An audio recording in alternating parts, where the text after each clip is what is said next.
Trump terbukti berapa kali dia serang Alphabet, saham Google turun, teman-temannya beli, besoknya naik.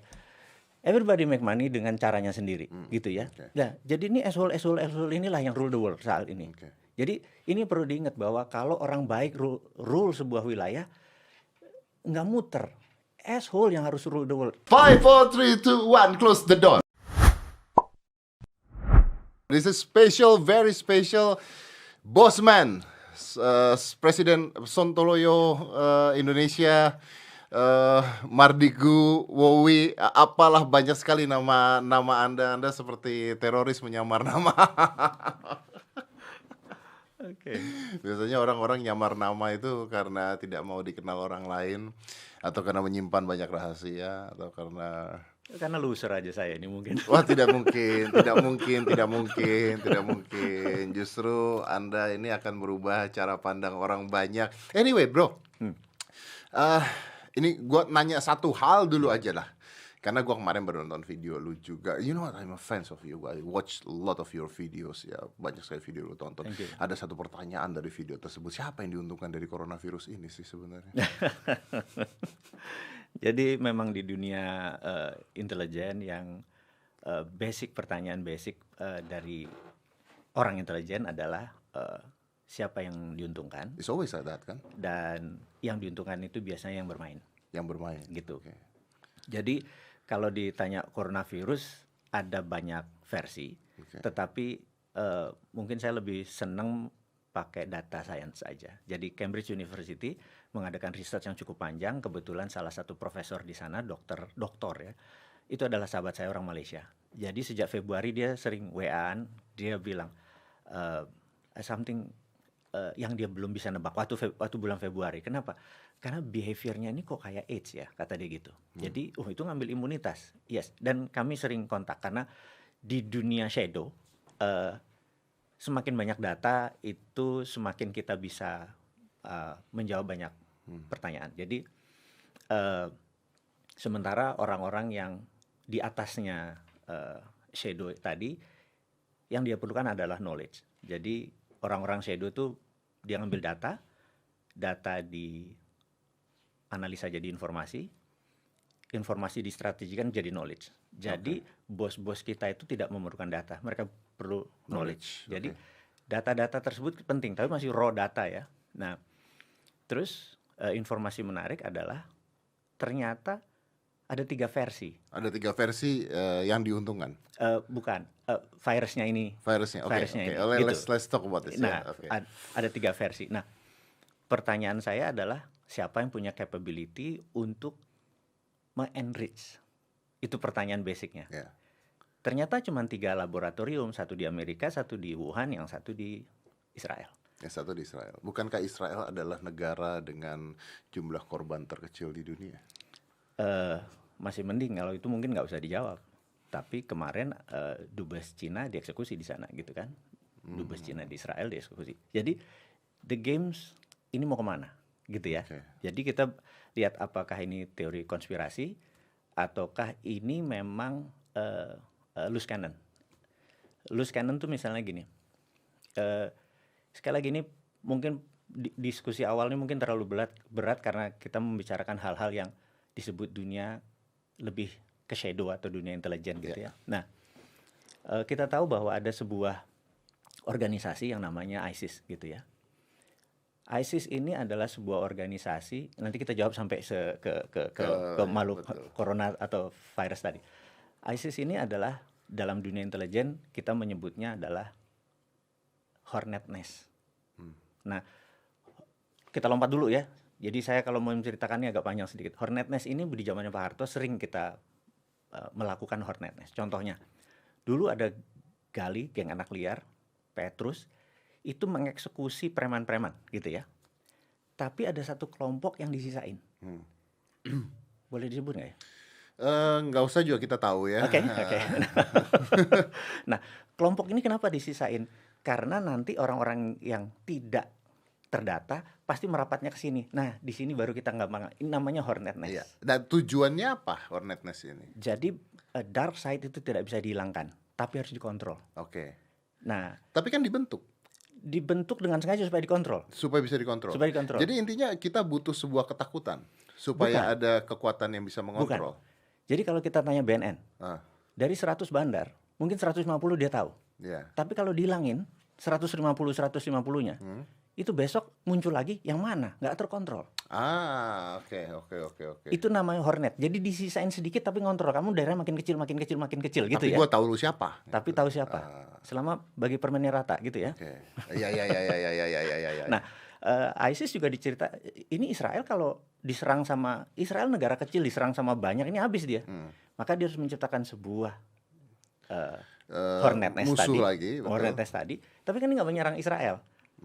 Nah, inilah nanti buat ngumpul, nah ini dieksekusi gitu ya. Nah, dulu ada Pam Swakarsa, dan ini kalau dicerita Indonesia ya lompat lagi. Itu adalah bagian. Jadi ngelola negara itu tidak sesederhana ngelola sebuah wilayah seperti. Betul. Nah, ada hal yang ini. Nah, sekarang bicara dunia nih. Tapi boleh gue potong dulu nggak? Kalau Boleh, kita bicara tentang ISIS terus lu nyambungin dengan Israel, bukankah katanya konon kabarnya bahwa ISIS itu juga sebenarnya buatan Amerika? Sure. Nah, itu yang mau kita ini, bahwa ISIS adalah buatan MI6, buatan Inggris, Betul. buatan Mossad sama buatan CIA gitu ya. Apa hubungannya dengan Israel? Israel ini adalah proksinya Amerika. Proksinya Amerika. Iya. Nah, jadi Amerika itu selalu punya namanya enemy centric approach. Amerika itu sebuah negara yang harus menciptakan musuh. Mulai dulu setelah Perang Dunia Pertama diciptain Cold War, musuhnya dari Uni Soviet gagal, terus dia mencoba membangun Islam yang menjadi ini, ternyata Islam gagal karena Islam nggak ada bentuknya. Islam cair, oke, ditinggalin, ISIS ditinggalin, terus bangun China gitu. Nanti bahkan dulu kita punya skenario di 2014 itu rencananya Indonesia akan dibangun cepat besar seperti Cina. Begitu Cina selesai perang tahun 2050, Indonesia perangnya sama Amerika gitu. Amerika perlu enemy karena dengan enemy tersebut kan 25% income-nya Amerika datangnya dari military war atau military complex. Perang itu bagi dia adalah mesin. Perang itu adalah mesin. Karena dia bisa printing money. Artinya kalau lu bicara perang, artinya ini perang beneran. Nah, perang itu dibagi 6 atau 7 kalau di dunia akademi ya. Jadi ada 1/7-nya adalah kombatan. Kombatan itu pakai bedil. Tapi kan ketika bro tadi lu bilang bahwa ini kan ada senjata kan, tadi kan begitu kan. Kalau senjata artinya perang beneran. Senjata itu biological weapon aja senjata. Biological weapon aja senjata. Virus gitu ya. Oke. Terus ada ini senjata tuh tidak harus bedil gitu loh.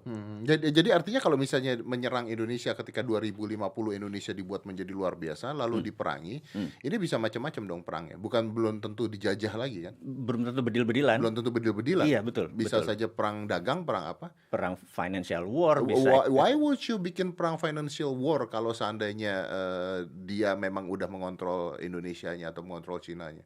That's how they make money. Jadi contohnya gini, Trump itu presiden yang asshole, benar nggak? Iya, oke. Ya. Assume saya Trump gitu ya. Brother Dedi adalah sahabat saya. Saya presiden Indonesia nih. Saya bilang itu. Saya bilang, bentar lagi gue mau serang Alibaba nih, gitu. Gue maki-maki, gue serang dengan powernya gue. Ntar kalau di bawah lo beli sahamnya ya, kita bebelah. Paham? Trump terbukti berapa kali dia serang Alphabet, saham Google turun, teman-temannya beli, besoknya naik. Everybody make money dengan caranya sendiri, gitu ya. Nah, jadi ini asshole inilah yang rule the world saat ini. Jadi ini perlu diingat bahwa kalau orang baik rule sebuah wilayah, nggak muter. Asshole yang harus rule the world. Ini just illustration ya. Suatu hari nih, mata kita bilang, lo tahu, kalau nggak ada gua, manusia ini nggak ada apa-apanya karena dia nggak bisa ngelihat, gitu ya. Tangan bilang, enggak. Kalau nggak ada gua, nggak ada tanda tangan, nggak ada segala macam. Mata nggak penting, tangan yang penting. Kaki bilang, kalau nggak ada kaki, gitu ya, lu nggak bisa jalan, manusia gitu segala macam. Semua berdebat, jantung bilang, darah bilang gitu. Semua menunjukkan kekuatannya. Asshole, si lubang pantat nih, dia diem aja. Dia nggak ngomong. 1 hari nggak pu, 2 hari 3, 5 hari nggak pu, apa yang terjadi? Pala pusing, mata ini segala macam. Oke lah, begitu jalan, everybody baru happy lagi gitu. Jadi asshole rule, gitu ya. Oke. Wow. Ya, oke. I get it. Jadi intinya adalah membutuhkan, berarti so you're talking about this is all business then. This is all business. Ini ada uang di sana. Ini kan artinya sama seperti mafia obat. Iya dong. Now we're talking. Now we're talking ya. Ini kan sama seperti mafia obat. Kalau narkoba itu dilarang di mana-mana, tapi obat boleh kan di mana-mana kan. I'm talking about obat kolesterol, contohnya statin dan sebagainya. Itu ada loh risetnya bahwa itu penelitiannya yang bahwa 10% dan sebagainya itu ternyata bohong, itu hanya 1% dan sebagainya. Tapi kenapa statin sekarang semua orang kolesterol harus pakai? Because everybody yang ada di dunia ini menggunakan statin, dan statin merupakan obat yang luar biasa Terus penghasilannya. diturunin ratingnya supaya misalnya 200 dulu aman nggak, sekarang 180 supaya orang kolesterol itu kan dulu dari 250 kan diturunin jadi 180, jadi 200, jadi berapa saya nggak tahu ya. makin sensitif supaya Supaya orang akhirnya menggunakan statin. That's business as usual. Itu yang saya mau bilang, bahwa dunia ini kalau kita nggak kenal how the world work, cara dunia bekerja, kita lose. Kita lose. Kita ini dalam arti bangsa ya. Kita ini Atau bangsa. kita as personal bangsa dong, berarti di sini bangsa ya. Oke. Jadi mulai dari strata terbawah sampai numero uno, pejabat yang nomor 1 di Indonesia gitu. Oke, so you're talking about misalnya sekarang yang dicari musuh adalah Cina artinya. Saat ini Dengan Huawei kemarin kena 5G-nya itu kena. cuma salah satu tool Salah mereka. satunya. Apakah mungkin rumors 5G itu menghancurkan imunitas tubuh itu juga dibuat oleh Amerika? Selalu. Itu namanya propaganda. Itu namanya propaganda. Agitasi adalah mengajak, provokasi mengajak dan bergerak, propaganda adalah changing mindset. Ini propaganda di mana-mana. Cina melakukan propaganda, Tiongkok ya, bukan Cina sebagai ras ya. Saya nggak ada masalah sama ini. Kita Tiongkok sebagai country, Negara ya, kita bicara negara ya. Amerika sebagai negara, itu punya agenda. Nah, propaganda adalah how they communicate gitu.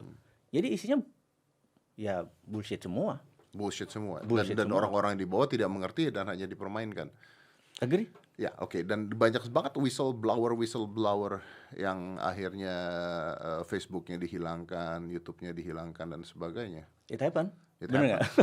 Iya, makanya. But you're not answering my question, bro. Oke, dari semua ini, akhirnya siapa yang menurut lu pembuat dari assume bahwa ini dibuat ya? Let's assume. Atau lu percaya bahwa virus ini dibuat?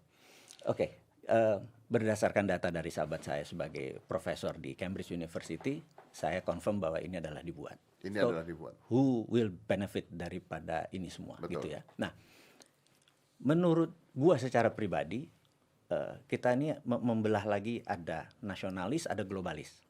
Nah, ini harus membedakan ya. Trump itu nasionalis, Xi Jinping itu nasionalis. Tapi banyak pejabat di Indonesia adalah globalis. Ya, itu harus dibelah-belah. Nah, globalis ini nggak punya religion, dalam arti uangnya dia nggak punya religion, uangnya nggak punya country, dia bisa kemana aja. Dan mereka ini banyak orang berpaspor hijau, tinggalnya di Singapura, bisnisnya di Australia, marketnya di Cina, financial company-nya yang membiayai dia adalah di Wall Street, kantornya di Hong Kong. Ini global citizen. Dia nggak punya nationality. Nah, kita tahu bahwa sejak tahun setelah, gue harus memorizing sedikit, setelah Ronald Reagan, Partai Republik, penggemar perang, Partai Demokrat, masih Bush senior, kemudian Demokrat jadi presiden yang namanya Clinton. Clinton nomor 47 waktu jadi presiden, dan ingat, bersama dia adalah globalis saat ini. Jadi seumur dia adalah si Bill Gates, bener nggak? Betul. Mereka born di tahun 50 yang sama. Ya. Pada saat ini globalis baru muncul, di tahun 90-an ini, globalis baru muncul. Nah, inilah yang, globalis ini berpikirnya gampang, mereka punya namanya global supply chains.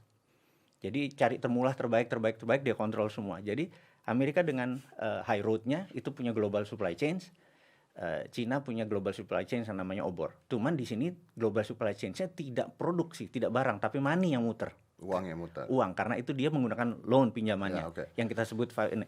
Balik lagi kita ke who's benefiting. Jadi kita percaya bahwa dunia farmasi itu darlingnya adalah Obama, karena Obama punya Obamacare selama 8 tahun. Dunia farmasi dulu tajir melintir, gitu ya. Setelah Trump menjadi presiden, dia tebas ini Obamacare. Yang darlingnya Trump adalah industrial military complex, gitu ya. Ini bahasa Sundanya nyereh hati nih, pasukan sakit hati nih, gitu. Mereka mendesain bahwa gua harus revenge, gitu ya. Siapa di belakang, siapa lawannya Obama nanti? Aduh, kok gue lupa. Joe Biden. Joe Biden itu bukannya CDC di belakang dia ya? Yes, Yes, you got jadi dia juga adalah komisaris dari banyak pharmaceutical company gitu. So basically kalau misalnya Donald Trump nanti tidak terpilih lagi, vaksin bisa keluar dong. Itu gue mau ngomong itu barusan.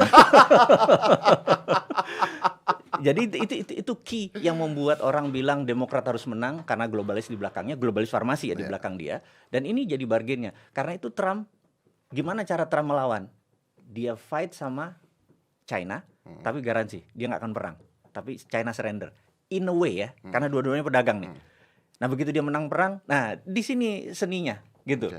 Gitu. Ya, ini kan berarti skenario 1. Skenario 1 adalah bahwa ini adalah buatan Amerika artinya. Ini adalah buatan Amerika. Am I right? Jadi dari 3 virus yang ada ya, A, B, C gitu ya. A ini rootnya akarnya memang Amerika. Dan ini bukan Trump. Bukan Trump. Oke, makanya dia tidak setuju dan dia mau buka dan sebagainya. Gimana? Let's go with skenario 1 ini adalah buatan Amerika. Tujuannya adalah untuk yaitu tadi globalis nyari duit dari farmasi itu satu dan menjatuhkan Trump. Betul. Oke. Jadi saya explain pertanyaan semuanya. That's true. Nah, artinya kalau misalnya ini terjadi, apakah IMF ada di belakang ini? Ini benda lain lagi nih. Benda lain lagi ya. Benda lain lagi. Oke, let's talk about that later dah kalau misalnya begitu later. Oke. Nah, gimana Trump bisa mengatasi ini kalau tidak ada solusinya? Berarti kalau begitu Trump hancur gara-gara ini. Atau dia ada tidak kemungkinan untuk Donald Trump to reverse these things and win? Saya sebenarnya di tengah-tengah ini saya sebenarnya ingin kita take the moment. Indonesia ini ngambil momen untuk nyalip di tikungan. Mereka ini lagi perang. Ini momen untuk Indonesia ngambil. Jadi Indonesia jangan nunggu virusnya belum datang gitu ya. Kita terlalu nunggu. Jadi gini, ini yang dilakukan Trump akan dilakukan. Jadi kita udah mulai memprediksi. Jadi gini, sebenarnya Indonesia harus memiliki sebuah koefisien yang gimana caranya supaya kita menang lawan virus ini. Kita kemarin menyatakan diri kita berdamai. Gini, kalau saya berantem sama Mas Dedi, saya milih berdamai artinya dua belah pihak sepakat berdamai. Yeah. Ini artinya saya pakai bendera putih, Mas Dedinya bilang gue sikat lu, bener ya? Virusnya mau nyikat terus aja. Damainya di mana gitu? Damainya ya. Dari sisinya nggak. Sebenarnya lebih lu menyerah dibandingkan lu berdamai gitu kan? Iya. Nah, bagi saya lucu kata damai ini menjadi tidak relevan. Karena musuhnya kita nggak communicate dengan dia. Itu kalau menyerah lain, I'm surrender pakai bendera putih. Tapi dia juga nggak ngerti bendera putih artinya apa gitu ya. Nah, how to beat the enemy gitu ya. Musuh kita ini yang disebut, ini bukan musuh Indonesia loh, ini musuh humanitarian. Nah, yang kita mau usulkan nih sebenarnya ke gugus tugas segala macam adalah, yuk kita punya rumus sendiri. Jadi kita sepakat pakai herd immunity, udah. Ya, kita pakai self defense kita, pakai heredity, kita pakai imunitas kita sendiri gitu. Nah, tapi di sini yang kita cuma memisahkan mana yang bisa berenang, mana yang nggak bisa berenang gitu ya. Yang nggak bisa berenang adalah kalau kena COVID, chance survive-nya cuma 20%, 80% akan meninggal misalnya. Nah, yang 99,9 tadi yang bisa berenang, itu chance survive-nya 99%. Nah, gimana cara misahnya gitu ya? Nah, sebenarnya gini, di data kematian itu ada postmortem gitu ya. Di data yang sakit, itu namanya ada antemortem. Ambil ini data, antemortem sama postmortem tadi, nanti ketemu sebuah delta equilibrium yang yang sakit panu tingkat kematiannya 99%. Yang ini enggak gitu ya. Nah, maka yang sakit panu langsung di corner semua. Ya, bukankah itu yang mau dilakukan bahwa orang-orang berusia 45 tahun ke bawah atau 50 tahun ke bawah sudah mulai nanti bisa bekerja lagi? Is that one of the way, right? No. Itu karena tidak pakai. Saya mau nanya koefisiennya. Risetnya mana gitu maksudnya? Iya. Risetnya apa gitu? Iya. Okay. Itu enggak begitu gitu. Okay. Nah, itu kita mau data science itu kira-kira bro. Ya, but you know bahwa herd immunity ini buat orang-orang yang ngerti herd immunity itu kan artinya sekitar 80% orang harus terkena dulu atau harus imun dulu dengan coronavirus ini. Which is bisa dilakukan dengan dua cara. Yang satu adalah vaksinnya sudah ada. makanya terjadilah herd immunity. Kalau tidak salah tuh ada di measles dulu, penyakit measles juga Betul, seperti cacar. itu, cacar. Nah, yang kedua adalah harus semua orang kena dulu, not semua ya, majority kena, maka terjadilah herd immunity karena yang belum kena ada di tengah-tengah dan mantul-mantul kan sistemnya gitu kan, Setuju. ada blue dot, ada red dot, ada yellow dot, mantul-mantul gitu ya. Betul. Nah, yang jadi masalah kan yang sekarang diperbincangkan adalah if we do herd immunity, maka rumah sakit kita tidak cukup untuk mengontrol orang-orang jebret sakit semua pada saat itu, and what? You gonna left them die. Oke. Kalau kita udah pisahkan tadi yang bisa berenang sama yang nggak bisa berenang, sebenarnya yang tidak pakai ke rumah sakit. Kenapa bisa nggak ke rumah sakit? Karena mereka diisolasi sendiri. Karena diisolasi sendiri, karena memang chance-nya dia untuk survive-nya udah besar. Yang panuan ini, yang nggak bisa berenang ini, yang chance-nya ini. Tapi kalau udah dipisahin seperti tadi, ketemu koefisiennya, kan sekarang kita, oh mungkin yang kira-kira yang penyakit asma, kira-kira katanya. Nah itu loh yang saya nggak senang itu adalah katanya. Menurut riset. Kenapa Indonesia nggak punya lembaga riset sendiri atau yang kita yang menyatakan gitu. Saya tuh capek kalau apa-apa menurut Cina, menurut Amerika gitu. Kapan percaya sama bangsanya sendiri sih gitu. Itu yang saya mau challenge sekarang ini ke pejabat sekarang. Percaya sama bangsa sendiri ini bisa kok dihitung gitu ya. Karena itu kita mau tanya, virus yang ke Indonesia itu virus A, virus B atau Karena virus C? banyak katanya virus-virusnya berbeda-beda juga. Itu katanya. makanya, nah, berarti kan postmortemnya dan antemortemnya harus punya sendiri equilibriumnya kita sendiri anyway gitulah kira-kira. Yang menarik adalah kemarin gue membaca sebuah artikel juga dan ada kata-kata juga dari Dr. Rhonda, gue lupa namanya, Dr. Rhonda Patrick. Dr. Rhonda Patrick dia mengatakan bahwa dia di Indonesia, ini dokter di Amerika ya, dia mengatakan data di Indonesia orang yang meninggal karena coronavirus 98% adalah orang-orang dengan vitamin D deficient. Padahal kita kelebihan matahari. Ya, tapi kan nggak bisa karena kita di rumah saja. It's a good point. Waduh. You talk to government lah. Tapi itu dia ada datanya 4% sufficient vitamin D-nya. Almost 100% orang yang meninggal itu karena kekurangan vitamin D. Yang mana UVB dan sebagainya. Makanya pemerintah kita juga menyarankan untuk jemur. Tapi kan di sini yang dicanangkan adalah penggunaan masker, PSBB dan sebagainya. Kenapa tidak dicanangkan bahwa immunity, bahwa you know what, vitamin D is very important. Olahraga is very important. Tidur, I think that's immunity yang akhirnya harusnya menjadi daya tahan tubuh kita. Gue suka. Sebelum virusnya dikembangkan lebih parah lagi ya, dan akhirnya tidak ada hubungan dengan immunity, mati aja lu kalau kena. Maksudnya, that's possible bro. That's possible. Tapi coba kita lihat berapa banyak campaigns tentang olahraga, berapa banyak campaign tentang makanan sehat, berapa banyak campaign tentang vitamin D dan cahaya matahari, ya. Berapa banyak Padahal jauh lebih murah itu daripada swab test. jauh lebih murah itu dibandingkan beli masker, walaupun masker kain sekarang gratis gitu kan. Tapi kan dicanangkan pemerintah adalah itu. I understand bahwa pemerintah juga stres kalang kabut dan nggak tahu mesti gimana.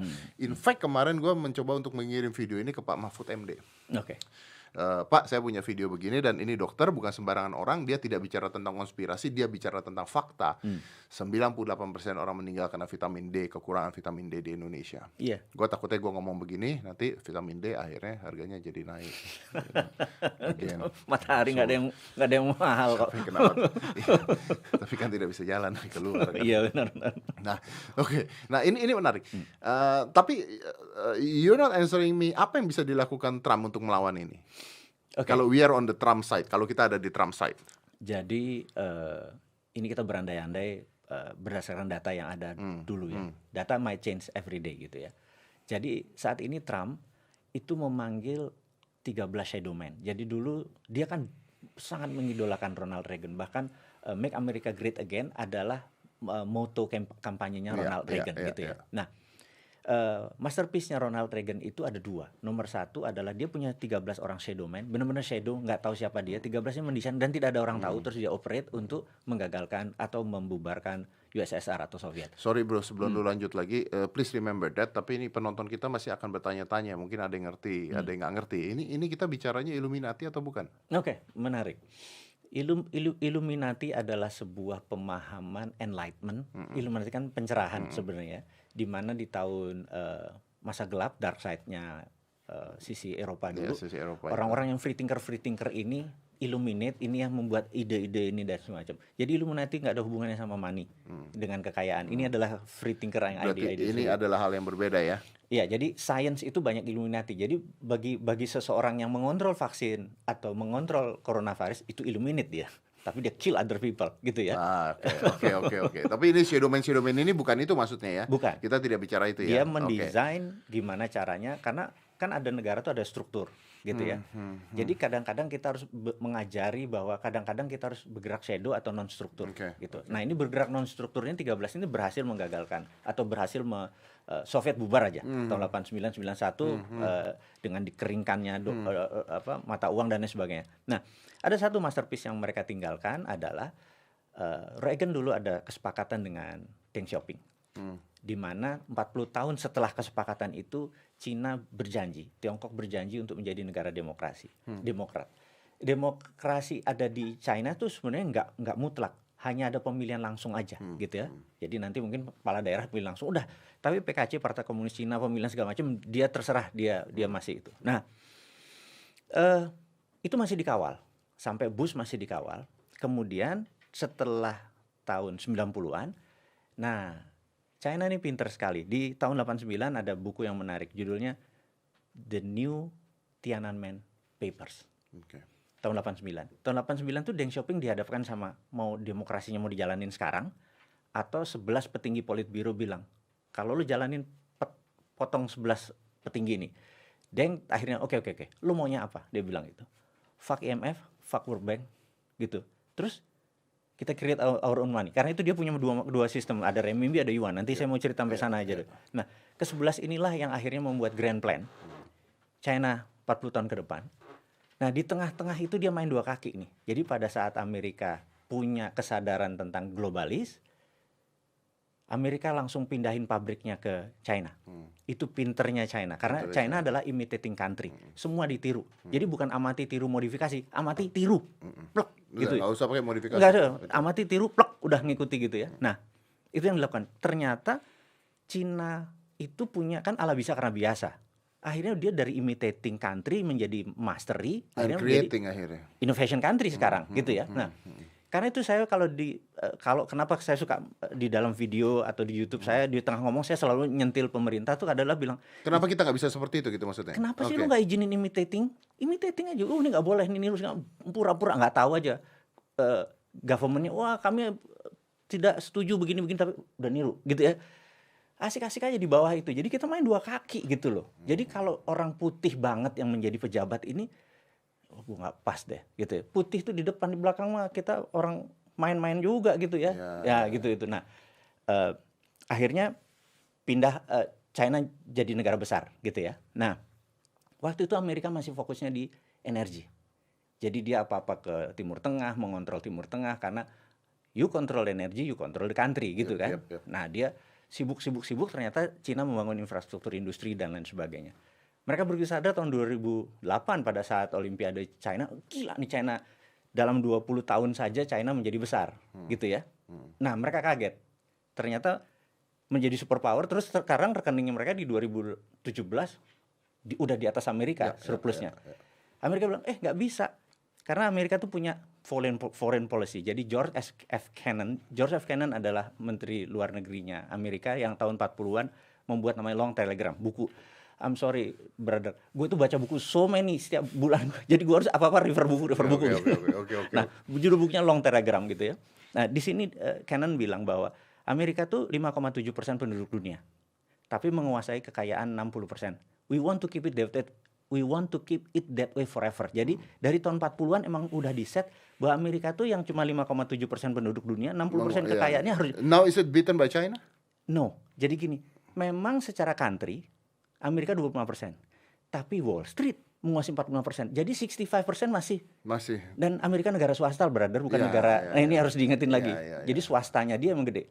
Jadi saya bisa cerita tentang panjang bahwa ini negara swasta. Nah, tetap 65%. Jadi Tencent, Alibaba listingnya di mana? Di Shanghai atau di Dow Jones? Di Wall Street. So who owns gitu ya? Jadi kenapa dia memuji Mark Zuckerberg, memuji Warren Buffett, si Jack Ma? Sama lah kalau perusahaan gue diinvest juga gue kan memuji terus Zuckerbergnya kan? Because dia yang punyanya gitu. Nah, ini dunia harus melihat bahwa bukan China yang ini, tapi ini ada sebuah keseimbangan. Nah, yang mau dikontrol Amerika itu adalah surplusnya tadi too much. Gue mau balancing, dia naikin dengan trade gitu ya.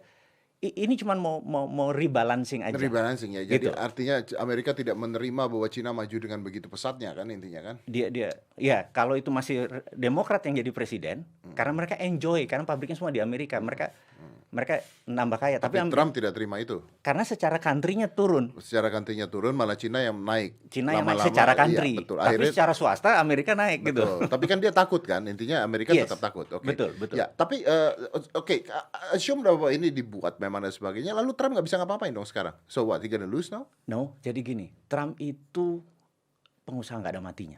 Base-nya dia pengusaha. Dia ngambil teman-teman yang tadi 13 shadow man itu ternyata 8 masih hidup. Sekarang udah seminggu ini di Oval House, di Oval Office, di West Wing, every day sama 8 orang ini dia berdiskusi. Makanya saya bilang, waduh, I wish I know apa yang diomongin di dalam itu, karena Okay. pasti ini game So changing there is banget. a plan. There is a plan. There is a plan. Wow. Ini yang jadi saya berharap, wah gimana ya kalau ada Pokemon Go masuk ke sana, gue pengen denger tuh, karena bagi orang kayak gue adalah data is everything, bener nggak? Ya, Gitu. kita nggak bisa ngomong kalau kita nggak punya datanya itu juga ya. So basically di sini mengatakan bahwa Trump tidak akan menyerah begitu aja artinya. Jadi saya malah curiga. Jadi FDR, Franklin Delano Roosevelt, sekali lagi saya ngomong Amerika bukan berarti karena Amerika minded banget ya. Saya ingin hanya how the worknya saya harus kasih tahu gitu ya. Jadi FDR, Franklin Delano Roosevelt itu waktu tahun Perang Dunia Kedua, untuk tidak menjadikan ada election, dia declare war. Jadi dia presiden 3 kali di Amerika, Ya, 3,5 kali malah ya. gitu. Karena ada kejadian-kejadian seperti itu, maka diundur dan sebagainya. Ya, that's Jadi kira-kira politics. Trump mungkin lakukan itu nggak? Oh, Kalau lihat dari narsismnya dia, psychological dia, dan what's in it for me, psikologinya dia, are you saying that it can be a war yes, to China? to China. Dan ground floor-nya, battlefield-nya adalah Laut Cina Selatan. And you're talking bedil-bedilan. Bedil-bedilan. Jadi karena itu perangnya kan naval, perang laut ya, perang laut. Jadi kita tahu bahwa kita sekarang secara fakta bisa lihat kok di Google Earth, equipment China sudah ke pantai timur, dan navalnya sudah 7 Fleet, ada 4 7 Fleet adalah armada ke-7, dulu namanya US PACOM, United States Pacific Command, sekarang United States Indo-Pacific, Indo-Pac ini Jenderal Bintang 4 sudah duduk di sana, bahkan yang dari Sixth Fleet dari Eropa sudah mulai merapat. Jadi mereka udah standby. Nah, mungkin misilnya China akan merubuhkan 70% navalnya ini. Tapi ini kalau ditembak ini Shanghai rata tanah. China nggak berani ngambil resiko itu. So what China do? Pasti negosiate, karena Xi Jinping pedagang, Trump pedagang. Artinya kalau negosiat, tapi masalah presiden pemilunya jadi mundur ya. Menurutku kan itu November. Makanya saya selalu bilang September is key point untuk memenangkan Trump atau tidak. Dia kencang sekali karena itu kan Mike Pence, Pompeo, dia terus melakukan lobby-lobby. Oke. Gitu. Ini kita bicara Ini geopolitik kita ya. Mungkin berasumsi juga lah ya, ya, kita berasumsi juga. berasumsi. Tapi kan apapun yang dilakukan oleh Amerika sekarang, assume bahwa Amerika di belakangnya itulah selain Trump melakukan itu.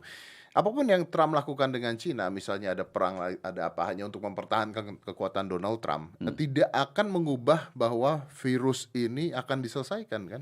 So this is nothing to do with the virus. Agree. Kalau misalnya memang lawannya Trump yang mengontrol virus ini, artinya vaksinnya juga tidak akan keluar dan sebagainya tidak akan keluar. So what happened with us? Interesting. Inilah yang harus kita sebut bahwa kita harus ambil ini sebagai sebuah opportunity. Opportunity lagi. Gitu. Jadi virusnya tidak akan selesai Oke, kita menyelesaikannya dengan cara kita. dengan cara kita. Ya, Oke. dengan cara kita. Jadi kita harus melihat ini ada war. Gini, ini semua war. Ada biological warfare yang namanya virus, ada military warfare yang namanya perang bedil-bedilan, betul ya? Jadi saya minta dengan amat sangat. Jadi gini, saya selalu berkata dan itu di video kencang sekali, bukan untuk menyindir pemerintah. I love this country. Dan jangan ragukan gitu ya. Karena itu saya nggak pengen negaranya terbelah 3 seperti protokolnya Ghost Fleet gitu, dibelah 3 protokolnya. Peter Senge, siapa yang nggak tahu penulis Ghost Fleet tersebut adalah chiefnya CIA. guru besar ini. Jadi kalau itu protokol dijalanin udah 3. Nah, saya nggak pengen hal itu terjadi karena lemahnya memahami geopolitik gitu ya. Nah, jadi warfare ini sebenarnya kita punya key point gitu. Key point yang saya bilang, if I'm number one person, maka gamenya nggak kayak gini nih gitu ya. Contohnya gini. Saya pernah mengatakan choke point dimanfaatkan. Yang ngelundah saya adalah, ya Allah, government yang nggak ngerti choke point. Lu pernah ikut Lemhanas nggak sih? Itu zaman gini loh. Zaman Pak Harto semua menteri itu ikut Lemhanas. Bahkan Lemhanas dulu baru dipilih jadi menteri. 100 yang ikut Lemhanas, 1 yang jadi menteri. Sekarang semuanya pikir, lu pernah ikut Lemhanas nggak? Choke point, apa mas choke point? Lah ngeluh, palaku dalam bahasa, ngeluh pala gue kalau lu nggak ngerti apa choke point gitu ya. Choke point itu begini. Di dunia ini ada 6 selat utama. Disebut selat utama karena dilewati oleh mother vessel, oleh trade, kapal-kapal trade. 4 ada di Indonesia, 2 di luar Indonesia yang namanya terusan Panama, terusan Suez. Yang ada di Indonesia itu adalah Selat Malaka, Selat Sunda, Selat Lombok, sama Selat Makassar. Kenapa? Kalau brother adalah eksportir dari Australia, katakanlah batu bara, mau ngirim ke Korea, lewatnya mana? Ya sana-sana juga berarti. Lewatnya Selat Lombok, Makassar, bener nggak? Nggak mungkin di laut Papua gini bisa 3-4 hari lebih lama, gitu ya. Sekarang, what you gonna do? Ini nanti kita tahu di utara Indonesia, entah itu Jepang, Hong Kong, Korea, Taiwan, China, itu adalah negara produsen. 20%-nya pergi ke North America, 80%-nya pergi ke Asia Barat dan Eropa, pasti lewat Selat Malaka. Karena itu Selat Malaka 1 tahun ada 100.000 mother vessel gede-gede gitu ya. Saya pernah bilang, if I become president, kasih gue 1 kesempatan gue buat yang lewat bayar $1 per metric ton atau 1% dari nilai barang. Nilai barangnya 2.000 triliun. 1%-nya adalah 200 billion dolar. Itu sama rakyatnya nggak bayar pajak itu pun udah bisa. Ini crazy thing. Terus apa nggak kita bisa lakukan? Oh, nanti Amerika marah, China marah. Oke, kita bagi deh. 60% Indonesia, 20% Cina, 20% Amerika. Kita belah. Karena dia adalah sheriffnya the world gitu ya. Oh, oke gitu ya. Nah, sehingga kita berdaulat. Dulu Sriwijaya, Majapahit, Hang Nadim, Hang Tuah tuh kontrol di choke point. Nah, choke point adalah di mana Selat Malaka terdekat antara Indonesia dengan Malaysia dan sisi dalamnya sisi Indonesia. Is that possible to do? Nah, Amerika kemarin tanggal 28 April minta choke point untuk dibuat pangkalan militer. Tanggal 1 Mei, boleh cek, China bilang jangan dikasih. Apa jawaban Indonesia? Kami adalah negara netral, kami tidak berpihak. Saya bilang that's stupid, saya bilang kayak gitu. Ini adalah moment of greatness dengan choke point tersebut. If I were the number one person, maka saya bilang oke, Amerika, lo mau pangkalan militer untuk mengganti. Karena kalau di choke begini, Cina mati. Kasih 3 minggu Cina rata, nggak bisa punya, karena bahan bakar dia kan semua dari Selat Hormuz. Saya bilang sama ini, bargain saya sama Trump, duduk sama semua kabinet, saya bilang, all along gue kasih ini, tapi gue minta selama 5 tahun gak ada bunga IMF, gue minta dolar masuk ini segala macam FDI, gue minta obat-obatan dan virus bawa, ngerti? But by that kita akan putus hubungan dengan Cina dan kita akan hubungan. Enggak. Jadi kasih penawaran ke Amerika yang Amerika nggak bisa execute dengan cepat. Sama China bilang, lu jangan kasih yes, tapi seluruh investasi di sini nol ya. So dua-duanya nggak bisa ngambil keputusan dalam 1-2 bulan, berapat. Nah, keburu perang dia karena keburu perang kita sudah ngambil. Nah, di situ kita punya standpoint. Ingat, dia punya deadline adalah November si Amerika ini terhadap China. Jadi kalau brother suka main catur, kita kadang-kadang kalah langkah tapi menang waktu. You dead Pak kalau lu kalah waktu, bener nggak? Nah, dengan menang itu kita tidak di pihak Cina, kita tidak di pihak Amerika, tapi dua negara ini bilang you know the standpoint gitu ya. Nah, kasih penawaran yang they cannot kerjakan. Tapi kalau sekarang netral. Apa yang terjadi begitu damai? Lu bocah yang lu gak pegang gua lo. Bener gak? Habis kita disikat sama dua-duanya. Ini yang saya mau bilang bahwa kalau ngerti geopolitik, geostrategi, gini loh cara ngelola negara gitu loh. Karena itu video saya yang baru 300 itu, temanya cuma satu. Cara cerdas bernegara. Bernegara tuh ada 7 pilarnya. Ipolek Sosbud Hankam, ideologi politik, sosial, ekonomi, budaya, pertahanan, dan keamanan. Ini kita mau ajarin masyarakat Lemhanas lewat udara gitu loh. Ya, ini kan artinya juga kalau kita bicara seperti itu kan artinya juga kita bisa dengan adanya choke point ini, terus dengan mereka perang dan kalau mereka perang dan sebagainya, artinya kan kita punya UMKM juga bisa didanai, dimodali dan sebagainya untuk kita seperti Cina Now kan. you're communicating. Iya kan? Iya kan? Now you got the idea gitu bahwa ternyata kita punya bargain ini akhirnya oke. Jadi dua-duanya akhirnya akan akhirnya choke point itu tetap kita ngontrol gitu loh. Kita maju gitu ya. Kita maju. So kita ngambil advantage dari adanya COVID-19 ini. Yes. Keuntungan dari COVID-19 ini. Karena kan dia juga yang punya bottomnya. Dia punya angkat dong button ya maksudnya. Iya. Angkat dong. Jangan tembakin ke kita, bener nggak? Iya. Oke. Nah, jadi biangnya itulah yang jadi gini, kita jangan membenci gini. Gimana kita membenci Amerika orang kita masih butuh dolarnya? Gitu loh. Ini lu mau kemana sih? Nggak bisa. Kita benci Cina juga nggak bisa. Nggak Kita bisa masih butuh juga. barang-barangnya semua jadi sana juga. Nah, jadi kita nggak anti Amerika, kita nggak anti Cina, Tapi kita ngambil keuntungan dari sana. Nah, itu yang sebut namanya geoekonomi. Geoekonomi adalah letak geografi Strategis. bangsa Indonesia untuk keuntungan ekonomi. Ya. Geopolitik adalah letak geografi Indonesia untuk keuntungan politik. Oke. Lu ngerti nggak memanfaatkan aset ini? Karena Masa ide Anda itu tidak pernah terdengar sama sekali dan dipikirkan kalau memang ide Anda itu benar, Pak? bukan benar atau salah. Mau coba apa tidak? Jadi benefitnya bisa nggak ada ke beberapa individu. Ya kita ngomong apa adanya nih. Makanya kita tanya, mana NKRI-mu? Mana NKRI-mu? Oh, saking semangatnya gue kecepatan ngomong. Gitu.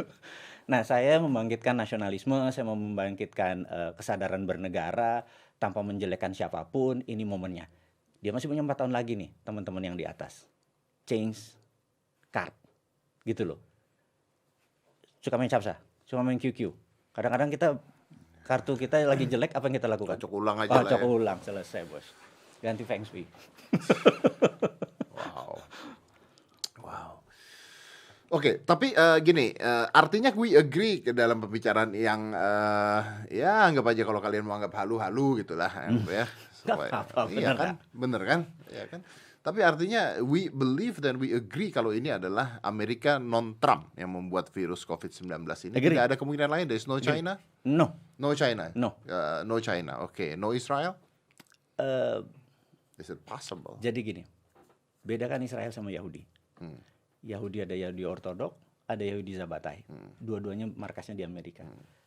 Israel as a country as Israel adalah negara baik-baik aja. Oke. Gitu. Kita berteman, Bo, gitu ya. Istilah di sini lain, ini punya agenda. Jadi yang jadi masalah tuh jangan mengeneralisir. Jadi Yahudi oknum. Yahudi oknum gitu. Nah, itu masih terbelah dua. Zabatai ada di But is it Trump. possible? Oh, nggak bisa juga karena kalau mereka yang melakukan juga ya mereka masuknya ya ke Amerika juga dong endingnya dong. Nah, ya kan? Iya, betul. Wow, this is crazy. Wow. 5, 4, 3, 2, 1, close the door.